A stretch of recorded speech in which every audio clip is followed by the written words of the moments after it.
We're at 7513 East MinneZona at the Beauty Bar.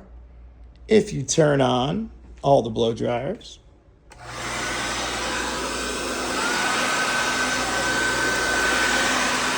they typically all run. But if you're also using a hair straightener or other items, you may have a breaker that pops. Just below, you'll see a green light. Also, on the actual hair dryer itself is a button that you can use to reset. And then also on the outlet is another button in the middle of the outlet that you can press to reset. If the light's green, the outlet's working.